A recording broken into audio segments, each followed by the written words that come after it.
तो आप सभी ने बार बार कमेंट सेक्शन में ब्लैक क्लोवर स्पैम कर दिया, और क्योंकि मैं ब्लैक क्लोवर पे ऑलरेडी एक स्टार्टर पैक वीडियो बना चुका हूं जिसका टारगेट भी कंप्लीट हो गया, तो क्यों ना ब्लैक क्लोवर पे एक और वीडियो बनाई जाए ताकि मैं देख सकूं कि क्या आप लोग जेन्युइनली ब्लैक क्लोवर में इंटरेस्टेड हो या फिर मेरा सी काट रहे हो। ऐसे भी इस महीने अपन बहुत सारी अलग अलग एनिमे पे एक्सपेरिमेंट कर ही रहे हैं, तो चलो भैया एक वीडियो ब्लैक क्लोवर पे भी हो जाए। तो हाँ, आज की वीडियो में अपन ब्लैक क्लोवर के जाने माने मेन कैरेक्टर आस्था के डिफरेंट स्वॉर्ड्स को जानेंगे। तो जाहिर सी बात है वीडियो के अंदर स्पॉयलर्स होंगे, तो उन स्पॉयलर्स का ध्यान रखते हुए चलिए शुरू करते हैं। तो वीडियो में आगे बढ़ने से पहले दो डिस्क्लेमर। पहली बात यह कि अगर आपको ब्लैक क्लोवर के बारे में कुछ नहीं पता तो मेरी ऑलरेडी एक स्टार्टर पैक वीडियो है जिसका लिंक मैं डिस्क्रिप्शन में छोड़ दूंगा, उसको जाके चेकआउट कर लो। और दूसरी बात यह कि मैं रिसेंटली ब्लैक क्लोवर के मांगा से या फिर इवन एनिमे से कैचअप नहीं किया हूं। मेरी जो नॉलेज है वो ऑलमोस्ट 6 महीने या 1 साल पुरानी है, तो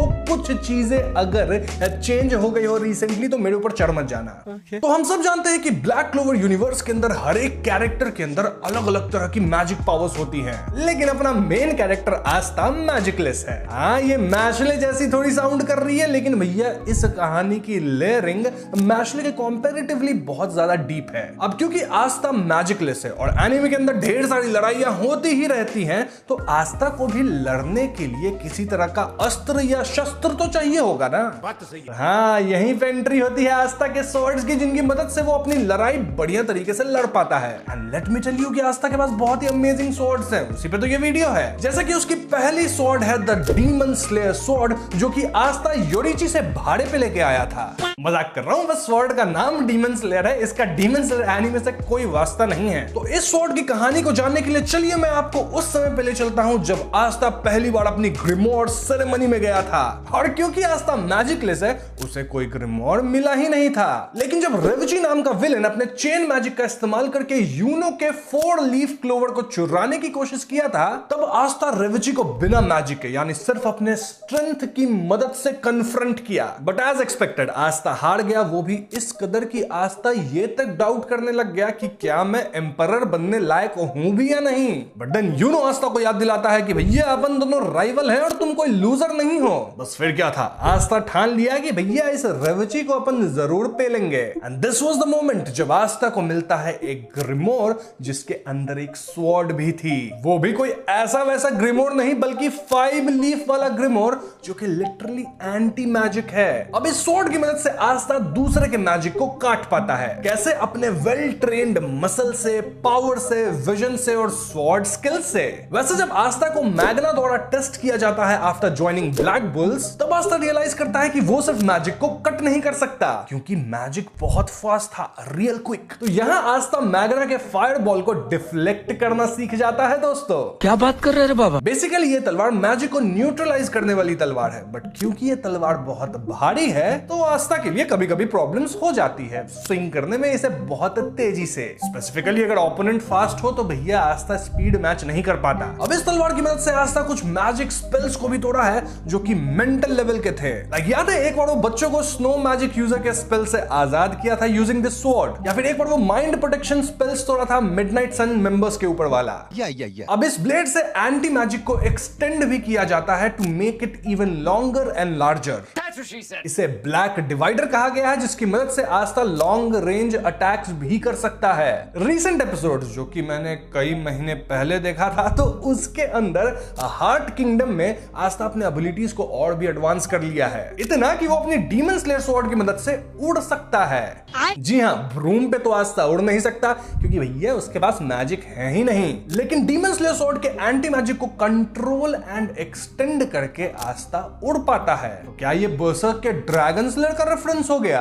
बहुत हो गई डीमन स्लेयर स्वॉर्ड की बात, बढ़ते हैं दूसरे स्वॉर्ड की तरफ जिसका नाम है डीमन ड्वेलर। वाह, क्या ओरिजिनल और यूनिक नाम है। ये स्वॉर्ड आस्था को कुछ ही एपिसोड्स बाद मिल गए थे जब ये लोग डंजन को एक्सप्लोर करने गए थे। यहाँ आस्था की भिड़ंत डायमंड किंग के मार्स से हो जाती है, जिसके बाद ये लोग डंजन के ट्रेजर को थोड़ा बहुत एक्सप्लोर करते हैं। लेकिन जब मार्स री अटैक करता है तो नीरो, जो कि आस्था के साथ हमेशा रहती है एज ए बर्ड, वो आस्था को इस हिडन स्वॉर्ड की तरफ तरफ पॉइंट आउट करती है। हाँ, ये तलवार जो है वो डीमन स्लेयर तलवार के मुकाबले थोड़ा सा छोटा और हल्का है एंड इससे भी मैजिक को डिफ्लेक्ट किया जा सकता है। अब क्योंकि ये तलवार छोटा और हल्का है तो आस्था इसे बहुत ही तेजी से और आसानी से स्विंग कर सकता है। लेकिन स्वॉर्ड की असली पावर तो ये है कि इस स्वॉर्ड की मदद से आस्था सामने वाला जो मैजिक यूजर है उसके मैजिक अटैक को स्टोर कर लेता है and then same attack opponent पे लॉन्च कर देता है। इसका इस्तेमाल आस्था सबसे पहले मार्स पे ही किया था, जहां वो नोएल के वाटर मैजिक को स्टोर करके मार्स पे उसका इस्तेमाल किया। आस्था एक बार गॉश के मैजिक मिरर का भी इस्तेमाल इस स्वॉर्ड से किया था मित्रों। इतना ही नहीं, जब मैजिक एम्परर जूलियस इस स्वॉर्ड को पहली बार चेकआउट किए थे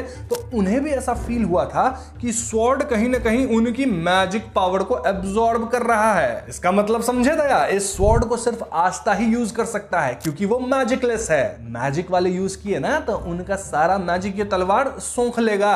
अरे बाप रे। इस तलवार से आस्था बहुत कांड किया है, लाइक एक स्पेशल मैजिक यूजर का पोर्टल ही इरेज कर दिया, देन एक बार ओपोनेंट को स्टैब करके उसके मैजिक को ही ड्रेन कर दिया वगैरह वगैरह। अब जैसे डीमन स्लेयर स्वॉर्ड जो है वो mind spell and protection spells पे बढ़िया काम करता है, वैसे ही ये स्वॉर्ड फिजिकल स्पेल्स पे ज्यादा बेटर काम करती है। अब आस्था को ये स्वॉर्ड मास्टर करने के लिए थोड़ा वक्त भी लगेगा क्योंकि मैजिक को स्टोर करके उसे वापस रीलॉन्च करने के लिए प्रैक्टिस तो चाहिए ना। बात तो सही है। अब जैसे जैसे आस्था एडवांस करता है वो अपने स्वॉर्ड्स को कंबाइन करके भी यूज करता है, साथ ही इन्हें अलग अलग भी डिफरेंट फॉर्म्स में यूज करता है, जैसे कि बुल थ्रस्ट, ब्लैक डिवाइडर वगैरह वगैरह। उन फॉर्म्स पे ना अपन किसी सेपरेट वीडियो में ढंग से बात करेंगे। वैसे point to note your honour कि ये स्वॉर्ड ऑलरेडी अफेक्टेड मैजिक को रिमूव नहीं कर सकता। जैसे कि किसी के ऊपर कर्स है या किसी के ऊपर पॉइजन लग गया है तो भैया ये स्वॉर्ड फिर काम नहीं आएगा। मूविंग ऑन, थर्ड स्वॉर्ड का नाम काफी यूनिक और ओरिजिनल है जो कि है डीमन डिस्ट्रॉयर स्वॉर्ड। और ये स्वॉर्ड आस्था को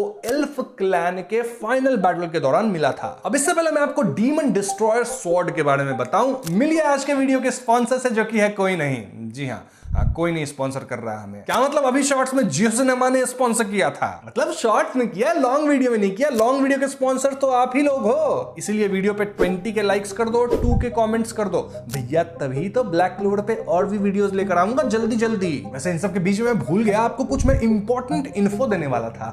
क्या था वो इन्फो? हाँ, वो एल्फ क्लैन का लीडर लिच जो था ना, वो इन सारे स्वॉर्ड्स को पहले यूज करता था। जी हाँ मित्रों, मैं भी आए ही किया था जब मुझे ये इन्फो पता चली थी, क्योंकि आइडियली तो ये स्वॉर्ड्स लिच के मना को एब्जॉर्ब करने लग जाएंगे ना, तो लिच यूज कैसे कर पाता था? Let me explain. तो ओरिजिनली ये स्वॉर्ड्स लिच के ही थे और उस टाइम पे ये स्वॉर्ड्स एंटी मैजिक नहीं थे। जी हाँ, लिच एक लाइट मैजिक यूजर है और ये स्वॉर्ड्स भी उसी यूज केस में इस्तेमाल होते थे। किसके द्वारा? लिच के द्वारा। अरे भैया, वही ओनर है तो वही करेगा ना इस्तेमाल। फिर यहाँ कुछ कांड हुआ था। क्या कांड हुआ था उसकी एक बढ़िया सी हिस्ट्री है, बताऊंगा किसी और वीडियो में। लेकिन उस पूरे कांड का सार ये है कि भैया उसके बाद ये स्वॉर्ड्स हो गए करप्ट और बन गए एंटी मैजिक। लेकिन ध्यान रहे, ये स्वॉर्ड्स कभी भी अपने ओरिजिनल यूजर को नहीं भूलेंगे मित्रों। मतलब कि लिच इन स्वॉर्ड्स को कभी भी रिक्लेम कर सकता है, जैसे मेरा ज़ूकी मुझे कभी नहीं काटेगा। तभी तो फाइट के अंदर लिच जब इस स्वॉर्ड का एक बार इस्तेमाल किया था तो हम देख पाए थे कि स्वॉर्ड एकदम लाइट हो गया था। इनफैक्ट जिस लेवल पे लिच यूज किया था डीमन ड्वेलर और डीमन डिस्ट्रॉयर स्वॉर्ड को during battle of the eye of midnight sun, वो हमें यह सोचने में मजबूर करती है कि आस्था अब तक इन स्वॉर्ड्स के फुल पोटेंशियल को टैप इन नहीं किया है। खैर, जब आस्था को डीमन डिस्ट्रॉयर मिला था तो इसका पहली बार इस्तेमाल हेज विलेज पे अटैक के दौरान किया था। याद है ना, एक एल्फ था, पॉइजन मैजिक का इस्तेमाल करके कई लोगों को पीड़ित कर दिया था अपने पॉइजन से। अब ग्रिमोर पॉइंट आउट करता है कि बेटा डीमन डिस्ट्रॉयर स्वॉर्ड का इस्तेमाल करो, बाकी स्वॉर्ड्स पॉइजन को नहीं रिमूव कर सकते। तो हाँ, डीमन डिस्ट्रॉयर की मदद से आस्था सभी पीड़ितों के पॉइजन को अब्सॉर्ब करके उन्हें काइंड ऑफ क्योर कर दिया था। इसका मतलब समझे दया, इस तलवार के अंदर स्पेल्स को रिट्रैक्ट करने की क्षमता है, even if spell already cast हो गया हो। इस एबिलिटी को हम प्रिजन ब्रेक नहीं कैजुअलिटी ब्रेक भी कह सकते हैं। आगे चल के आस्था इस तलवार की मदद से एल्व्स के रीइंकार्नेशन स्पेल्स को भी तोड़ दिया था। इनफैक्ट डीमन डिस्ट्रॉयर और डीमन ड्वेलर को ट्री मैजिक के साथ कंबाइन करके सभी लोगों के रीइंकार्नेशन स्पेल को अंडू कर दिया गया था। तो आप लोग समझ सकते हो कि ये स्वॉर्ड कितनी ओपी है। वैसे इस स्वॉर्ड की जो एजेस है ना, वो ब्लंट है। नाउ फाइनली वीडियो की आखिरी स्वॉर्ड, जिसका नाम है डीमन स्लैशर का कटाना। आहा, कितने यूनिक नेम्स है सारे स्वॉर्ड के, जिसमें एक भी वर्ड सिमिलर है ही नहीं। तो सीजन 4 के अंदर हम यामी और डार्क ट्राइड मेंबर डांटे के युद्ध को देख पाए थे। इस लड़ाई के एंड मोमेंट में आस्था भी यामी को ज्वाइन करता है और हम इन दोनों को एकदम सिंक में लड़ते देख पाते हैं। During the last few seconds Astha Dante पे फाइनल ब्लो यामी के स्वॉर्ड से देता है। क्यों? क्योंकि डांटे आस्था के बाकी स्वॉर्ड्स को फेंक दिया था ना, तो हाँ, यामी का ही कटाना बचा था। तो इस मूव के कारण आस्था की जो एंटी मैजिक थी वो यामी के कटाना के थ्रू चैनल होती है और भैया इसकी मदद से ही डांटे को हराया जाता है। तो हुआ क्या? वेल, इस लड़ाई के बाद आस्था के ग्रिमोर में ये तलवार भी सील हो गई। इस तलवार या फिर कटाना से एंटी मैजिक के फ्लाइंग स्लैशेस मारे जा सकते हैं। अब जो लोग वीडियो में इस पॉइंट तक बने हुए हैं उनके लिए मैं कुछ एडिशनल इंफॉर्मेशन लेके आया हूं। तो इन सारे स्वॉर्ड्स की एबिलिटी आस्था के यूनाइट फॉर्म में एम्पलीफाई हो जाती है। यूनाइट फॉर्म बोले तो merging with his own devil. अरे बाप रे। यूनाइट फॉर्म में डीमन स्लैशर स्वॉर्ड जो है वो सिलेक्टिव टारगेट कर सकता है, मतलब सिर्फ उसी को हिट करेगा जिसे मारने का इंटेंशन हो। इनफैक्ट मांगा के लेटेस्ट चैप्टर्स में, मतलब मेरे लिए जो लेटेस्ट था जो कि मैंने 1 साल पहले पढ़ा था, वहां हम जेटन और मास्टरिंग की भी देख पाए। जो लोग मांगा पढ़ते होंगे उन्हें ये जरूर पता होगा। द पॉइंट हियर इज कि स्वॉर्ड्स की पावर और भी एम्पलीफाई हो जाती है, जिससे इन स्वॉर्ड से काफी और भी कुछ किया जा सकता है। तो इन सारी डिटेल्स पे, ब्लैक क्लोवर के इंपॉर्टेंट प्लॉट पॉइंट्स, फाइट्स, इन सब पे हम किसी और वीडियो में अच्छे से बात करेंगे। मुझे खुद ब्लैक क्लोवर के लेटेस्ट मांगा से कैच अप करना है, प्लस अगर एनीमे में कुछ नया है तो वो भी देखना पड़ेगा, क्योंकि एज आई सेड मैंने ऑलमोस्ट 1 साल पहले ब्लैक क्लोवर को पूरा कंप्लीट किया था और उसके बाद से मेरी मेमोरी थोड़ी सी डेली पड़ गई है, उतना ही अपडेटेड है। बट आप लोग ब्लैक क्लोवर चिल्ला रहे थे तो मैं लेके आ गया हूं ब्लैक क्लोवर पे एक वीडियो, जितनी मेरी नॉलेज है उस हिसाब से। तो भैया इस वीडियो पे रिस्पांस अच्छा दिखाना, 2 के कमेंट्स और 20 के लाइक्स चाहिए मेरे को, वरना फिर बोलोगे सिर्फ जेजेके पे वीडियो बनाता है। देख लो इस महीने कितनी डिफरेंट एनिमे को अपन कवर कर रहे हैं, तो रिस्पांस चाहिए भाई तुम लोग से भी, तो कर देना ये सब कंप्लीट। दूसरे एनिमे की वीडियोस बनाता हूं तो तुम लोग देखते नहीं हो, गलत बात है।